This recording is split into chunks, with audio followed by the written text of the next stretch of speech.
बस ये 1 चम्मच आपको दे देना है। इसके बाद तुलसी जी की ग्रोथ बहुत तेज़ होगी। तुलसी जी अगर सूखी हुई हैं या फिर बहुत धीमी हो गई है उनकी ग्रोथ, तो वो भी काफ़ी तेज़ी से ग्रो करेंगी और सूखी हुई तुलसी जी भी हरी-भरी हो जाएँगी। तो ये क्या चीज़ है, इसे कैसे देना है, चलिए फिर वीडियो में बात करते हैं। हेलो एवरीवन, कैसे हैं आप सब लोग? लव फॉर गार्डनिंग में आप लोगों का बहुत-बहुत स्वागत है। तो सबसे पहले तो मैं अपनी तुलसी जी दिखा रही हूँ। ये देखिए तुलसी जी में छोटी-छोटी सी ग्रोथ आने लगी। ये जो आप हरे-हरे रंग की देख रहे होंगे, ये न्यू ग्रोथ स्टार्ट हो गई है। तो इसका मतलब है कि अब तुलसी जी की ग्रोथ होने वाली है। तो ऐसे में हमें कुछ ऐसी खाद देनी है कि ये ग्रोथ बहुत तेज़ी से हो और साथ ही साथ तुलसी जी बहुत बूशी मतलब बहुत ज़्यादा घनी हो जाए। तो इसके लिए 3 काम मैं बताऊँगी आपको, वो आप स्टेप बाय स्टेप करिएगा। तो फिर अगर विंटर में जैसे क्या होता है ना कि धूप ना रहने की वजह से, कोहरे की वजह से तुलसी जी सूखने लगती हैं, तो भी तुलसी जी में जान आ जाएगी और वो हरी-भरी होने लगेगी। तो उसके लिए क्या करना है, सबसे पहले तो आप स्टेम पे ना नाखून से रगड़ के देखेंगे हल्का-सा, तो आपको दिखेगा अगर स्टेम हरी है अंदर से, तो फिर आप जान जाइए कि तुलसी जी ग्रो करेंगी, वो बिल्कुल भी खराब नहीं होने वाली हैं। फिर आप क्या करिए, जैसे मेरी तुलसी जी में तो बहुत सारे ब्रांचेज़ हैं, अगर आपकी तुलसी जी में 1 ही ब्रांच है, 2 ही ब्रांच है, तो भी आप ये काम करें। क्या करें, ऊपर की टिप तोड़ दीजिए, क्योंकि ऊपर की टिप तोड़ने से क्या होगा कि तुलसी जी नीचे से बहुत तेज़ी से ग्रो करेंगी, मल्टीपल ब्रांचेज़ आएँगी, इससे क्या होगा, ये बहुत घनी हो जाएँगी। तो इसलिए ये काम आप ज़रूर करें। देखिए मेरी तुलसी जी में ब्रांचेज़ तो बहुत सारी हैं, तो लेकिन फिर भी मैं इसको ऊपर से टिप पे से तोड़ ले रही हूँ, ताकि और बुशी हो और न्यू ग्रोथ तेज़ी से आए। इसके बाद फिर हम कुछ खाद देंगे और केयर भी मैं आपको साथ-साथ में बताती रहूँगी, क्योंकि तुलसी जी को खाद देने से ज़्यादा ना उनकी केयर पे फ़ोकस करना है हमें।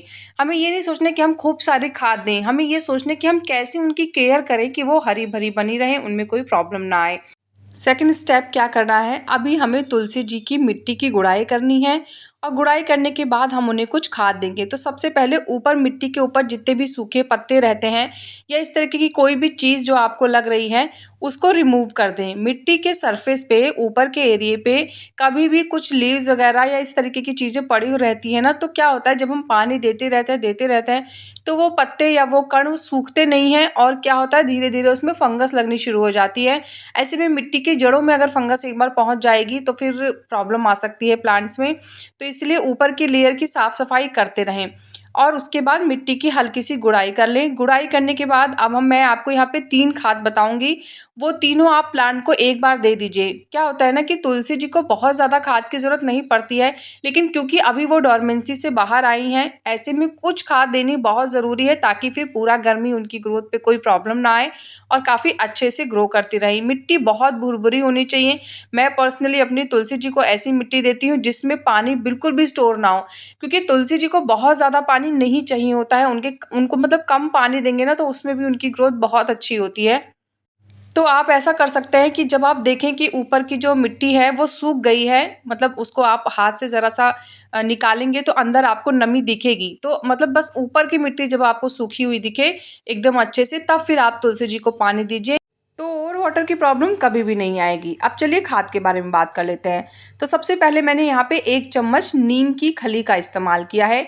नीम की खली बहुत अच्छी खाद होती है। एक तो ऑर्गेनिक है, तो आप हर तरीके के प्लांट को दे सकते हैं। साथ ही साथ ये एक इंसेक्टिसाइड की तरह भी काम करती है, तो इसलिए ऑल ओवर अगर देखा जाए तो नीम की खली बहुत फ़ायदेमंद होती है। इसके बाद ये बहुत ज़रूरी है, तो ये है ज़ाइम। आप लोग अक्सर पूछते हैं ज़ाइम क्या चीज़ होती है, तो देखिए ज़ाइम और सीवीड लगभग सेम ही होते हैं। तो आप चाहें तो अगर आपके पास ज़ाइम है तो उसका यूज़ करें, और अगर आपके पास सीवीड है तो आप उसका भी इस्तेमाल कर सकते हैं। ये मिट्टी को नरिश करता है, बहुत अच्छी क्वालिटी देता है, प्लांट को ग्रो करने में बहुत हेल्प करता है, मतलब ऑल ओवर प्लांट को हेल्दी बनाता है, मिट्टी को हेल्दी बनाता है। तो ज़ाइम आपके पास ज़रूर होना चाहिए अगर आप अपने प्लांट घर पे ग्रो करते हैं। और अगर आप चाहें तो ये नर्सरी पे इजीली मिल जाता है, नहीं तो फिर आप अमेज़न, फ्लिपकार्ट कहीं से भी ले सकते हैं, बहुत आसानी से मिल जाता है। अब उसके बाद मैंने क्या किया है, गोबर के खाद की एक लेयर इन दोनों खाद के ऊपर डाल दी है। अगर आपके पास गोबर की खाद नहीं है तो आप वर्मी कंपोस्ट या फिर लीव कंपोस्ट का भी इस्तेमाल कर सकते हैं। वर्मी कंपोस्ट वैसे नर्सरी पे आजकल हर जगह मिलती है, तो वर्मी कंपोस्ट तो बहुत आसानी से मिल जाने वाली चीज़ है। तो अब हमें सारी खाद, जितनी भी हमने 3 खाद दी हैं, इन्हें आपस में अच्छे से मिक्स कर लेना है। इसके बाद नॉर्मल मिट्टी की एक लेयर इन सभी खाद के ऊपर डाल दीजिए और उसके बाद अब हमारे प्लांट को हमने प्रॉपर खाद दे दी है। अब यहाँ पे बात कर लेते हैं इंसेक्टिसाइड स्प्रे की। तो देखिए तुलसी जी में जब हम गर्मी से सर्दी की तरफ जाते हैं या फिर सर्दी से गर्मी की तरफ आते हैं, तो जो वो बीच में क्लाइमेट चेंज होता है, उस समय तुलसी जी में मैंने अक्सर कीड़ों की प्रॉब्लम देखी है। तो नीम ऑयल का स्प्रे अगर आप चाहें तो हफ्ते में 1 बार कर सकते हैं, और अगर प्रॉब्लम चल रही है तो हफ्ते में 2 बार नीम ऑयल का स्प्रे करें। और अगर आपके पास नीम ऑयल भी नहीं है तो आप घर में ही जो शैम्पू आता है, शैम्पू ले लीजिए और कोई भी ऑयल ले लीजिए, उसको बॉटल में, स्प्रे बॉटल में डाल के और उसका स्प्रे कर दीजिए। लेकिन शाम को स्प्रे करें तो वो ज़्यादा बेटर होगा, और हफ्ते में 2 बार कर देंगे ना तो भी ये प्रॉब्लम सॉल्व हो जाएगी। खाद देने के बाद फिर प्लांट को पानी दे दें। अभी हमें अपने तुलसी जी के पौधे को 4 से 5 घंटे की ही धूप देनी है। 12 बजे के बाद जो तेज़ धूप हो जाती है, उस धूप से तुलसी जी को बचाना है।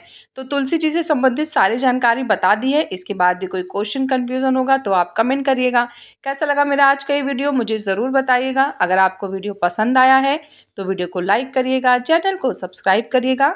मिलते हैं फिर नेक्स्ट वीडियो में, तब तक के लिए बाय, टेक केयर।